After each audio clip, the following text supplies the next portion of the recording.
제가 요즘 설교를 하고 나면요, 이것을 한 30초 정도로 짧게 잘라서 이렇게 유튜브 그리고 인스타그램 이런 곳에 올리거든요. 그러면 이제 댓글이 달립니다. 그 중에서 재밌는 댓글이 있어서 좀 소개해 드리려고 하는데요. 영상은 이겁니다. 제가 저번 주에 했던 설교의 내용인데, 다윗이 그 맹수의 입에서 양을 이렇게 꺼냈다. 그 정도로 목자가 양들을 사랑한다라는 그 대목이에요. 기억나시죠? 저번 주에 했던. 그것을 제가 이렇게 잘라서 올리니까 댓글에 두 글자가 달렸습니다. 봤어?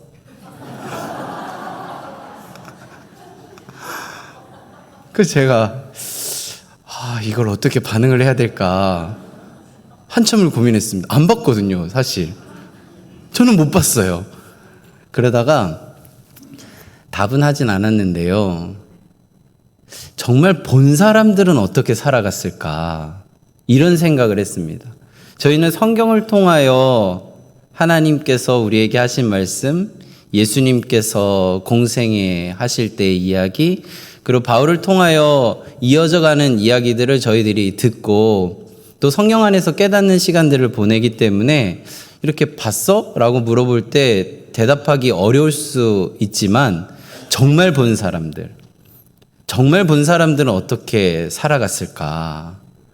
예수님의 십자가를 직접 본 사람들, 그리고 예수님의 부활을 직접 체험한 제자들은 그 후에 어떤 삶을 살아갔을까?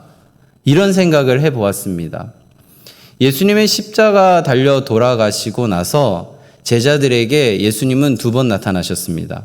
먼저 십자가에 달려 돌아가신 후에 제자들이 모여있을 때 한 번 나타나셨고요. 그리고 그때 없었던 도마를 위해서 한 번 더 나타나셨습니다. 오늘 함께 볼 부분은 세 번째 나타나셨을 때의 이야기인데요. 요한복음 21장의 이야기를 보면 그렇게 환한 분위기가 아닙니다. 우리는 보통 예수님의 부활하신 예수님이 내 삶 가운데 오면 너무나도 행복할 것 같고 내 삶에 뭔가 원동력이 있을 것 같은데, 예수님의 십자가를 직접 보고 그 십자가에 달려 돌아가신 예수님이 부활하신 것을 두 눈으로 직접 보고 못자국을 직접 체험한 이들의 삶을 보면 지금 요한복음 21장의 제자들의 모습은 조금 처져 있는 것을 느낄 수 있습니다. 그런 제자들을 이제 예수님이 만나 주시는데요.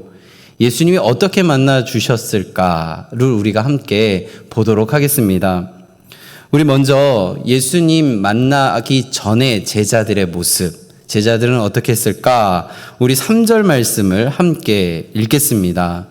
시몬 베드로가 나는 물고기 잡으러 가노라 하니 그들이 우리도 함께 가겠다 하고 나가서 배에 올랐으나 그날 밤에 아무것도 잡지 못하였더니, 베드로가 다른 제자들에게 이렇게 이야기합니다. 나는 물고기 잡으러 가노라. 예수님의 십자가를 받고 예수님의 부활을 직접 목격한 베드로의 입에서는 우리들의 상상력을 발휘하건대 십자가에 달려 돌아가신 예수님이 부활하셨음을 믿고 내가 직접 보았기에 그분을 나는 전해야겠다 라고 할 법한데, 지금 베드로는 그렇게 이야기하지 않습니다. 예전에 예수님 만나기 전의 상황으로 돌아가서 나는 물고기를 잡겠다라는 표현을 씁니다. 어쩌면 이 베드로의 마음 가운데에는 이렇게 말할 수밖에 없는 지점이 분명히 있죠. 예수님을 3번 모른다 부인했기 때문입니다. 내가 3번 모른다 부인했던 예수님이 십자가에 달려 돌아가시고 그 십자가에 달려 돌아가신 예수님이 부활하셨다는 것은 내가 믿는데, 내가 그 예수님이라는 이름을 내 입에 담아 전하는 것이 너무나도 송구하고 민망한 민낯이 있었기에 그 모든 것들을 놔버린다라기보다는 조금 미뤄두고 나에게 익숙하고 내 통제 안에 이루어질 수 있는 삶의 자리로 돌아가서 물고기를 잡겠다라고 이야기하는 것입니다. 베드로는요, 마태복음 26장 33절 말씀에 보면 모두 주를 버릴지라도 나는 결코 버리지 않겠다. 요한복음 13장 37절 말씀에 보면 주를 위하여 내 목숨을 버리겠다라고 장담했던 사람입니다. 그 후에 3번 예수님을 부인하는 것을 경험하고 나는 도대체 누구인가? 난 앞으로 어떻게 무엇을 해야 하지? 라는 이러한 생각의 막막함과 어려움 속에서 그 모든 상황들 생각하는 게 너무 복잡해지니까 그것을 미뤄두고 자신에게 익숙한 배와 그물에게로 간 것이죠. 예수님의 제자로서의 사명보다는 살아감에 있어서의 익숙함의 자리로 찾아가서 나는 고기를 잡으러 떠나겠다라고 한 것입니다. 베드로는 자신이 거울에 비쳤을 때의 모습이 조금 민망하지만 그래도 제자들 안에서는 영향력이 있었던 사람입니다. 이 제자 베드로와 함께 동행했던 나머지 6명의 제자가 있었는데요. 그들의 입에서 이런 얘기가 나옵니다. 우리도 함께 가겠다. 만일에 우리가 상상했던 모습, 부활하신 예수님을 보고 베드로가 난 이 예수님을 전하는 인생을 살아가겠다라고 만일에 말했다면 그 영향력이 나머지 6명의 제자에게도 고스란히 전해져서 나도 그 예수님, 나도 만난 예수님 함께 전하겠다라고 했을 법한데 지금 베드로의 입에서 나온 고기를 잡으러 가겠다라는 말에 나머지 6명의 제자도 동조하여 함께 길을 떠납니다. 그들은 어떻게 되었을까요? 성경은 그 결과를 이렇게 기록합니다. 그날 밤에 아무것도 잡지 못하였더니. 그들이 물고기 잡는 일에 익숙하지 않았던 사람들이 아닙니다. 전문가들이었습니다. 그물, 배 사용하는 법 어느 누구보다도 잘 알았던 사람입니다. 그리고 물고기를 잡는 때가 밤이라고 기록되어 있다는 것은 물고기를 잡기에 가장 좋은 시간을 의미하는 표현이죠. 실력도 있었고 도구도 충분했고 시간과 환경 모든 것들이 다 갖추어져 있는데 그들에게 돌아온 것은 아무것도 잡지 못했다라는 것입니다. 무엇이 문제였을까요? 사람들은 진짜 갖고 싶은 것, 받고 싶은 것을 진액이라고 표현한다면 그 진액에 내 뿌리가 닿기를 바랍니다. 뿌리가 그 진액에 닿아서 그 진액이 뿌리를 통해 줄기와 가지와 열매 맺음으로 이어지기 때문입니다. 우리는 하나님을 믿는다고 합니다. 그리고 종교란에 기독교라고 씁니다. 모양새가 그리스도인이죠. 그래서 우리는 그리스도인으로 세상에서 살아가는 겉모습으로 하루를 살아갑니다. 그런데 하나님을 믿는다는 이 모양새를 통해 세상의 성공을 꿈꾼다면 우리들의 뿌리는 우리들이 받고 싶은 진액은 세상의 성공이라는 것입니다. 우리는 기도를 합니다. 하나님의 이름을 기대하며 예수님의 능력을 기대하며 성령의 도우심을 기대하며 기도를 합니다. 이 겉모양은 예수를 믿는 자의 모양입니다. 그런데 그 기도의 끝이 닿는 곳이 내 삶의 재정의 자녀의 삶의 모습이라면 그 진액, 내가 받아들이고 싶은 진액은 예수님이라고 하기가 어렵습니다. 우리가 우리의 뿌리가 닿는 그 진액의 자리가 어디인지 생각해 보셨으면 좋겠습니다. 다시 본문으로 돌아와서 지금 제자들은 그물이 비어 있는 것을 경험했습니다. 만일 그들의 뿌리의 끝이 닿기를 바라는 진액이 그물에 가득한 물고기의 모습이라면 그들에게는 지금 이 빈 그물이 허무함으로 다가올 것입니다. 근데 만일에 제자들이 빈 그물을 받아들이면서 그들의 입술에서 그럴 만한 이유가 있겠지라고 이야기를 한다면 그 뿌리의 끝은 하나님, 예수님, 성령님인 것이죠. 빈 그물을 바라보면서도 이렇게 다른 표현을 하게 되어지는 것입니다. 그래서 오늘 본문은 빈 그물의 이야기를 통해서 뿌리의 끝이 어디에 닿고 있는지를 알려주고자 하는 본문입니다. 오늘 예수님의 제자들은 그물에 물고기를 많이 잡아야 하는 시간이 아니라 빈 그물을 바라보며 내 뿌리의 끝이 어디에 닿고 있는가를 점검하는 시간이라는 것입니다. 그래서 빈 그물은 실패를 상징하는 표현이 아닙니다. 빈 그물은 예수님께로 돌아오라는 은혜의 자리인 것이죠. 그래서 오늘 본문에서 제자들이 필요한 것은요, 물고기 몇 마리를 더 잡는 일이 아닙니다. 그들에게 필요한 것은 지금 내 삶이 예수님에게로 뿌리 내려져 있는가를 확인하는 것입니다. 우리 4절 말씀 함께 읽겠습니다. 날이 새어갈 때에 예수께서 바닷가에 서셨으나 제자들이 예수인 줄 알지 못하는지라. 제자들의 지금 손에 빈 그물이 있습니다. 그리고 그 빈 그물 곁에 예수님이 있습니다. 그런데 그 빈 그물 곁에 있는 예수님을 제자들은 못 알아봅니다. 빈 그물을 손에 쥐고 있는 제자들, 그리고 예수님을 알아보지 못하는 제자들을 예수님은 어떻게 부르시는지 우리 5절 말씀 함께 읽겠습니다. 예수께서 이르시되 얘들아 너희에게 고기가 있느냐 대답하되 없나이다. 예수님께서는 얘들아 라고 부르십니다. 헬라어로 이 단어는 파이디아라고 읽을 수 있는데요. 문자적으로 아이들아라고 이렇게 친근한 표현입니다.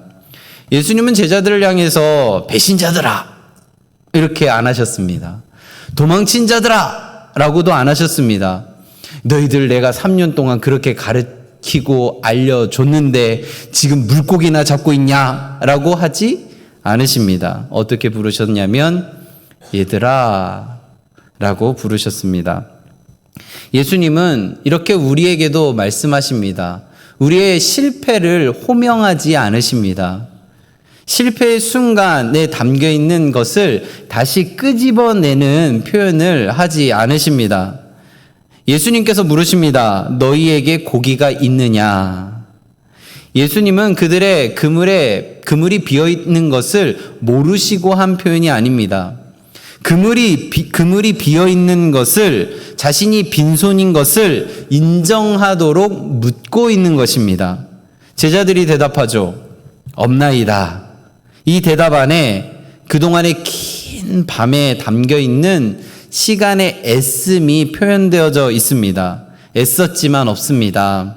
우리의 경험 다 사용했지만 없습니다. 우리가 할 수 있는 것, 모든 것을 다 동원했지만 없습니다. 회복은요, 이 정직한 고백에서 시작되어집니다. 주님, 제게는 없습니다.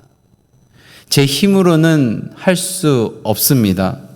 저는 지금 빈손입니다. 그때 예수님께서 말씀하시죠. 우리 6절 말씀 함께 읽겠습니다.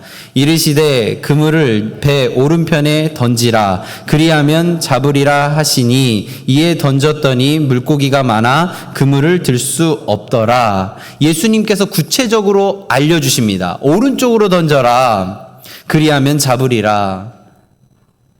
지금 삶에 있는 문제를 해결할 수 있는 방안을 알려주고 있습니다. 여기서 오른쪽이라는 방향이 중요한 것이 아니라 예수님께서 말씀하신 대로 그대로 순종했느냐 그렇지 않느냐가 중요합니다. 예수님께서 던지라 한 음성만 듣는 것이 아니라 오른쪽도 들어야 한다는 겁니다. 자, 이제 오른쪽으로 던지라는 얘기를 똑똑하게 들었습니다. 오른쪽으로 던지려고 봤더니 이전에 던지려고 했던 곳이네. 이전에 던졌던 곳이네. 던지지 말까라는 생각이 들지라도 오른쪽으로 던지는 겁니다. 오른쪽으로 봤더니 바다가 아니라 바위라 할지라도 예수님의 음성, 명령 따라 오른쪽으로 던지는가를 묻는 것입니다. 오른쪽을 봤더니 이건 던지기에 합당하지 않아서 던지기는 던져야겠고 오른쪽이 아니라 왼쪽, 앞, 뒤로 던지는 것은 용납되어지지 않는 자리라는 것입니다. 오른쪽으로 던지는 것은 예수님의 말씀에 순종함을 의미합니다. 그 말은 무엇이냐면요, 뿌리를 예수님께 내린 모습입니다. 오른쪽으로 그물을 던졌더니 뿌리를 예수님께 닿았더니 어떻게 됐냐면 빈 그물에 물고기가 가득함을 경험하게 됩니다. 오늘 이 장면은요, 누가복음 5장을 연상합니다. 누가복음 5장은 어떤 이야기냐면 예수님께서 4명의 제자를 처음 부르신 이야기입니다. 그 중에 한 명이 베드로였습니다. 예수님께서 밤새도록 열심히 노력했지만 빈 그물을 갖고 온 제자들에게 깊은 데로 가서 그물을 던져라 하는 말씀을 듣고 그대로 했더니 그물이 찢어질 정도로 많은 물고기를 본 순간 속에 예수님께 베드로가 이렇게 이야기합니다. 나를 떠나소서, 나는 죄인입니다. 그 말에 예수님께서는 이제 후로는 내가 사람을 취하리라 말씀하시며 3년 동안 함께 하십니다. 베드로는 많은 것을 보았습니다. 기적도 보았고 예수님의 사랑 많이 받았습니다. 그런데 결정적인 순간에 베드로는 3번 예수님을 모른다 부인했습니다. 이렇게 무너진 가슴으로 하루하루의 시간을 보내는 베드로에게 지금 예수님께서 찾아오신 것입니다. 그리고 이렇게 이야기하시는 것이죠. 처음 너를 부르니가 바로 나다. 그리고 지금 너를 찾아온 이도 바로 나다. 요한계시록 2장 5절 말씀 함께 읽겠습니다. 그러므로 어디서 떨어졌는지를 생각하고 회개하여 처음 행위를 가지라. 만일 그리하지 아니하고 회개하지 아니하면 내가 내게 가서 내 촛대를 그 자리에서 옮기리라.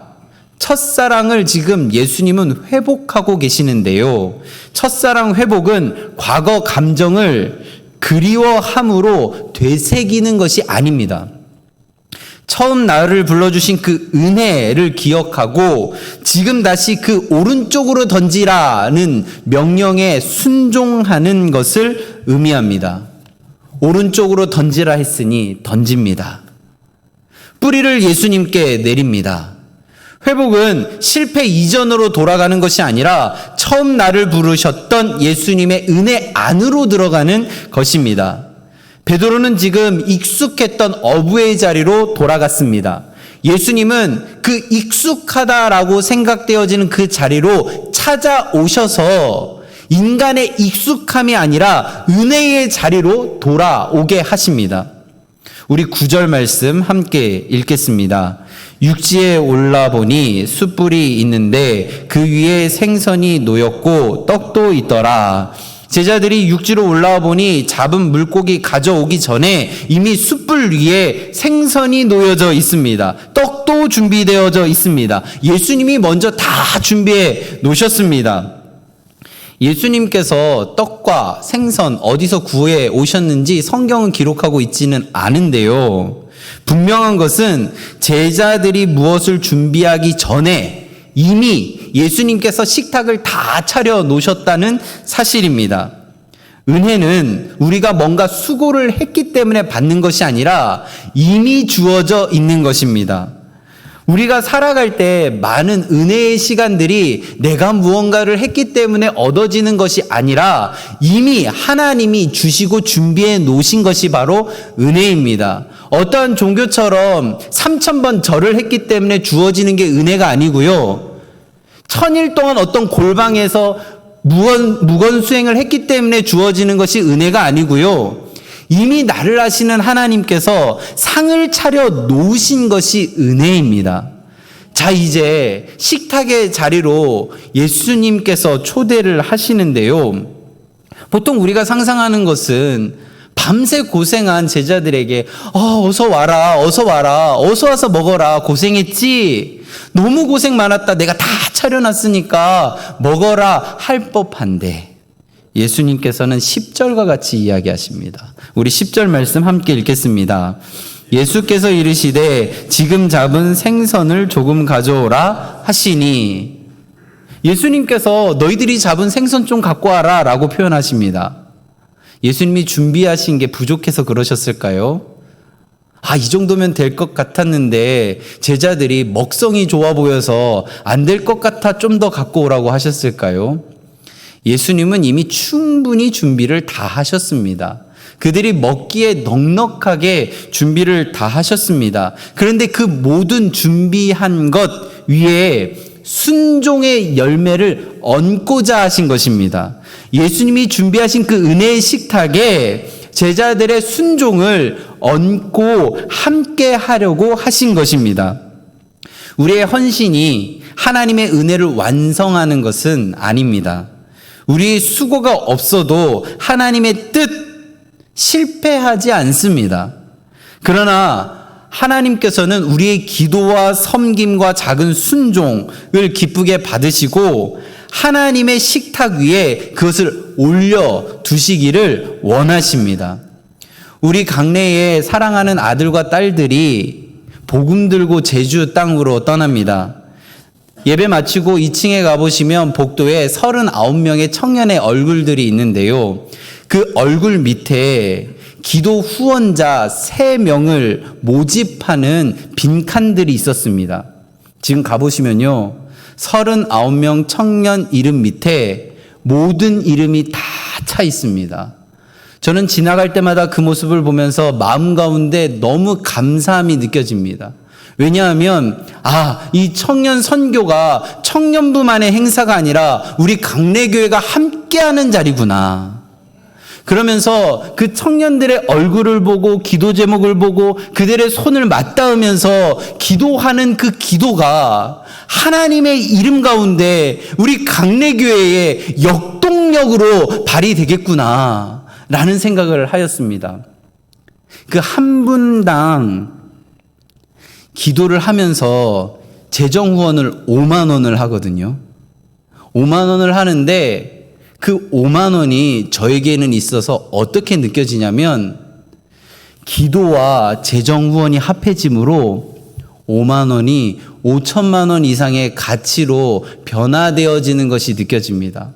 왜냐하면요, 청년들은 이제 느낄 겁니다. 이 선교는 나만 가는 게 아니구나. 우리 사랑하는 강내교회 어른들이 함께 하는 것이구나. 나를 믿고 보내주는 교회가 내 뒤에 든든히 있구나. 이 청년들은 어떻게 바뀔까요? 하나님 안에서 세워질 겁니다. 선교지에서 지치지 않을 겁니다. 앞으로 우리 교회에 정말 자랑스러운 일꾼들이 될 겁니다. 예수님요, 우리가 기도 후원하지 않고 재정 후원하지 않아도 선교 이루실 수 있는 분입니다. 다 차려놓으셨을 겁니다. 분명 그것을 하기에도 넉넉하게 준비를 다 끝내놓으셨을 겁니다. 그런데 예수님은 그것만을 원하신 것이 아니라 너희들이 잡은 물고기도 좀 갖고 올래? 라고 이야기하시면서 우리의 기도와 헌신을 그 식탁 위에 올려놓기를 원하셨습니다. 그것을 우리가 순종하면서 오른쪽에 그물을 던진 것이죠. 오른쪽에 우리가 그물을 던지니까 어떻게 됐냐면 물고기가 가득 찬 것을 우리 강내교회가 지금 경험한 것입니다. 하나님의 일을 하는 것은 이런 겁니다. 우리의 눈으로 볼 때, 우리들의 생각으로 볼 때 무언가를 하는 것이 아니라 하나님은 이미 다 해놓으셨는데 하나님의 일하심 위에 우리의 헌신과 수고를 얻는 것이요. 이 일에 우리 강내교회가 함께 하는 것이 느껴질 때 그것이 바로 하나님의 일하심, 부흥이라는 것입니다. 우리의 살아갈 때 하나님께서는 오늘도 말씀하십니다. 지금 잡은 생선 좀 가져올래? 하나님께서 오늘 우리들의 삶 가운데 하루하루의 시간을 보낼 때 너희들이 잡은 생선 가져올래? 라고 이야기할 때 예수님 제가 갖고 오겠습니다. 라고 이야기하는 우리가 되기를 바라고 소망합니다. 제가 퀴즈 하나 낼까요? 한번 맞춰보세요. 지금까지 이야기를 들어볼 때 성경 안에서의 이야기가 떠오르는 사건이 혹시 있지 않으신가요? 주관식은 참 어렵습니다. 제가 힌트를 좀 드릴게요. 지금 이 이야기는 1절 말씀에 보면 디베랴 호수에서 있었던 이야기입니다. 두 번째 힌트. 지금 식단을 한번 보시겠어요? 식단. 물고기와 떡이 사용되어졌습니다. 그리고 어떻게 했냐면 먹었습니다. 아직도 어려우신가요? 네, 맞습니다. 오병이어요. 오병이어. 오병이어의 이야기. 요한복음 6장에 있는 이 오병이어의 이야기가 연상되어집니다. 디베랴 호수, 예수님이 사용하신 물고기와 떡, 동일한 시간 속에 우리는 5,000명을 먹이신 기적적인 그 이야기만 생각을 하지만 오늘 요한복음 21장에서는 같은 장소에서 같은 식재료를 사용하여 먹이신다라는 것입니다. 오병이어로 수천 명을 먹이신 예수님께서 마음 가운데 지침과 무너짐 속에 있는 7명의 제자에게 찾아가서 직접 떡과 물고기를 먹이시는 것입니다. 이 말은 무엇이냐면 예수님께서 과거에 한 번만 먹이신 것이 아니라 그러고 떠나신 것이 아니라 지금도 우리와 함께 하신다는 것입니다. 우리가 예수님 처음 만나고 뜨겁게 하나님 만났던 그 시간뿐만 아니라 지금도 오늘 이 시간에도 예수님께서 우리와 함께 하시며 먹이시며 입히시고 말씀하신다는 겁니다. 우리가 해야 할 것은 오른쪽으로 던지는 겁니다. 하나님의 음성 듣고 던지는 것이죠. 그러면 하나님께서 우리들의 삶을 지켜 보호하심을 느낄 수 있다라는 겁니다. 우리 요한복음 6장 56절 말씀 함께 읽겠습니다. 내 살을 먹고 내 피를 마시는 자는 내 안에 거하고 나도 그 안에 거하리라. 예수님께 뿌리 내린 사람은요, 그 뿌리를 통하여 영양분을 공급받습니다. 진액을 공급받죠. 그래서 예수님을 통하여 우리는 열매 맺는 삶을 살아가게 되는 겁니다. 예수님이라는 존재가 우리가 힘들 때 그저 한번 영양제 맞는 정도의 수준이 아닙니다. 뿌리 내려짐으로 그 진액을 받음으로 우리들의 삶이 살고 죽는 문제가 결정되어지는 것이죠. 11절에서 베드로는 그물을 육지로 끌어올리면서 큰 물고기 153마리를 경험합니다. 그 큰 물고기 153마리가 그물에 가득 차 있는 것을 직접 보죠. 그리고 그 그물이 찢어지지 않는 것도 경험합니다. 우리는 복의 자리를 생각할 때 이렇게 생각합니다. 지금보다 좋은 직장이 있어야 복이다. 지금보다 돈이 많아야 복이다. 지금보다 환경이 좋아져야 복이다. 오늘 성경 우리에게 이야기합니다. 디베랴 호수 5,000명 먹이신 예수님이 좌절하여 마음 가운데 지침에 있는 제자들을 먹이셨다라는 것을 기억하라는 것입니다. 디베랴 호수 똑같습니다. 예수님 똑같습니다. 모든 게 다 동일합니다. 그런데 그것을 바라보는 사람의 마음이 같으냐라는 겁니다.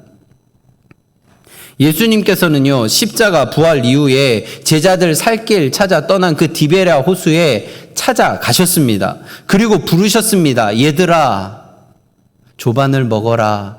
그리고 너희들이 잡은 생선 갖고 와라. 라고 이야기하십니다. 우리들의 삶도 변하지 않았습니다. 예수님 늘 동일하게 이야기하셨습니다. 그리고 우리들을 부르십니다. 얘들아, 생선 좀 가져올래? 그 예수님이 오늘도 이 자리에 있음을 잊지 마시기 바랍니다. 우리 9절 말씀 한 번 더 읽겠습니다. 육지에 올라와 보니 숯불이 있는데 그 위에 생선이 놓였고 떡도 있더라. 지금 예수님과 제자들 앞에 숯불이 있습니다. 예수님께서 제자들 앞에 불을 피워 모으셨습니다. 근데 불을 보면 좋지 않은 기억이 떠오르는 제자가 한 명 있습니다. 베드로입니다. 우리 요한복음 18장 18절 함께 읽겠습니다. 그때가 추운 고로 존과 어린 불을 피우고 서서 쬐니 베드로도 함께 서서 쬐더라. 예수님께서 대제사장의 뜰에서 신문 받고 계실 때 종과 아랫사람들이 추워서 불을 피웠습니다. 몸을 녹이고 있었습니다. 그때 베드로도 함께 있었습니다. 그 자리에서 베드로는 예수님을 3번 모른다 부인했습니다. 베드로의 몸은 숯불 곁에서 따뜻해졌을지는 모르지만 그의 마음은 두려움과 죄책감으로 차갑게 얼어붙었을 것입니다. 오늘 저녁으로 숯불갈비 한번 드셔보시겠습니까? 제가 이야기하는 것이 맞는지 틀린지 체험해 보기 위함입니다. 숯불은요, 몸에 배면 잘 사라지지 않습니다. 냄새가요. 머리카락에서도 그리고 몸에서도 그 냄새가 쉽게 사라지지 않습니다. 베드로는 그 숯불 냄새를 맡을 때 무엇이 떠올랐을까요? 예수님 3번 부인했던 그 시간이 떠올랐을 것입니다. 그런데 그 자리에 숯불만 있는 게 아니라 예수님도 있습니다. 숯불을 보면 마음 가운데 내가 3번이나 부인했던 예수님을 떠올렸던 이 제자 베드로 앞에 이 숯불뿐만 아니라 예수님도 함께 있었다는 겁니다. 그 예수님이 그 숯불 위에 생선을 놓으시고 떡을 구우시면서 와서 조반을 먹으라 라고 하고 있는 겁니다. 베드로의 걸음이 가벼웠을까요? 주저주저 하지 않았을까요? 예수님은 이 베드로의 이 숯불에 대한 기억을 어떻게 하셨냐면 잊어버려라 라고 이야기하지 않으십니다.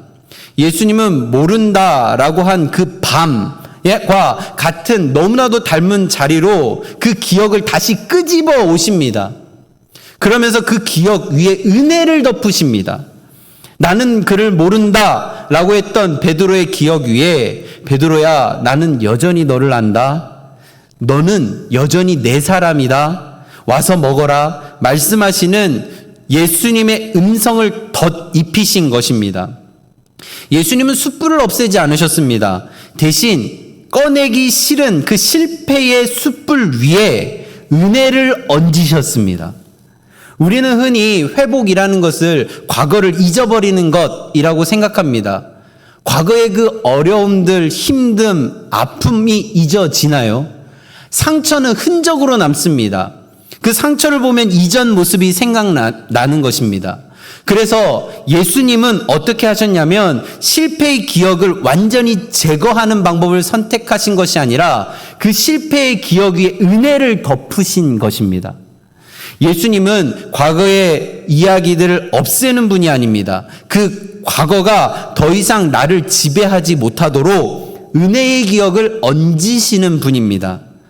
숯불의 냄새 맡을 때 실패를 떠올렸던 베드로가 이제는 숯불 냄새 맡을 때 나를 부르신 예수님을 생각할 수 있게 되는 겁니다. 더 이상 그 실패로 인하여 주저앉아 금을 던지자라고 하는 것이 아니라 숯불 앞에서 나를 부르신 사랑의 음성 기억하며 예수님 복음 붙들고 죽음 불사하며 나아갈 수 있는 길을 걸어갈 수 있게 된 것입니다.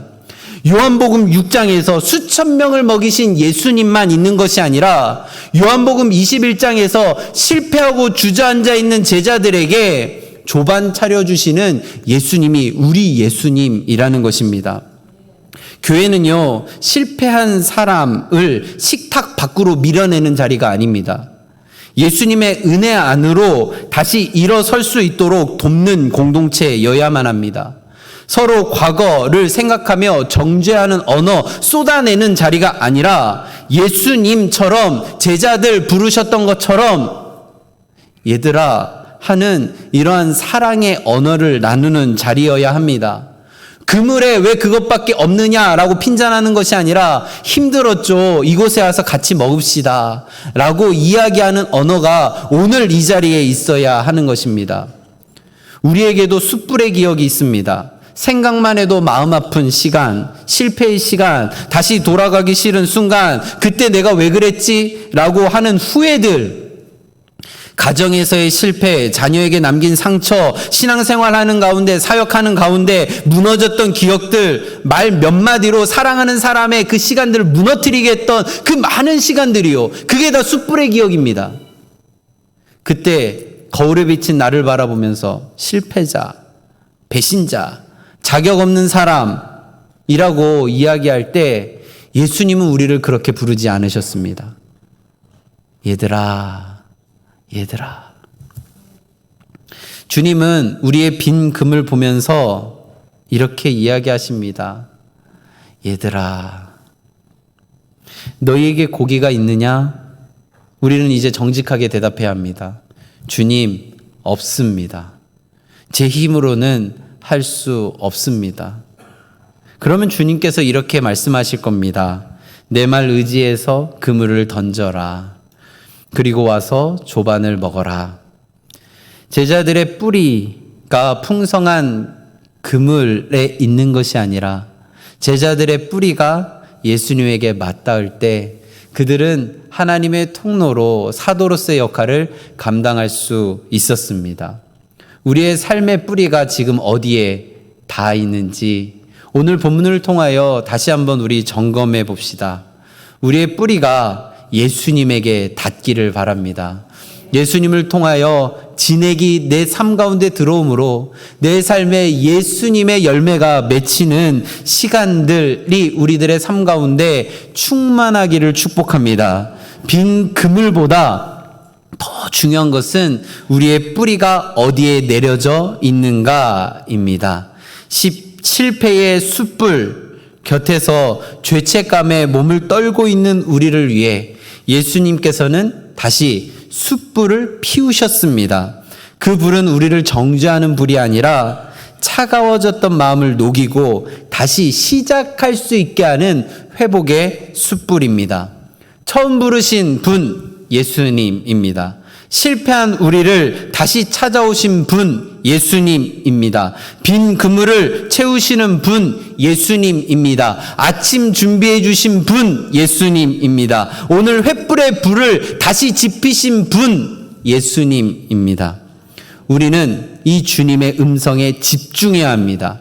와서 조반을 먹어라. 그 식탁으로 나아갑시다. 그 말씀 다시 붙듭시다. 다시 처음 사랑으로 돌아갑시다. 우리 강례교회 체면 치레하면서 서로 바라보는 교회가 아니라 예수님 음성 아직 듣지 못한 이들에게 따뜻한 식탁 차려주는 교회가 되기를 소망합니다. 예수님 대신 와서 같이 식사합시다 하고 말을 건네는 교회가 되기를 소망합니다. 예수님 말씀 함께 듣고 예수님 식탁에서 함께 먹으며 예수님 안에서 함께 용서받고 함께 회복되어 다시 예수님 따르는 우리 모두가 되기를 간절히 바라고 축원합니다.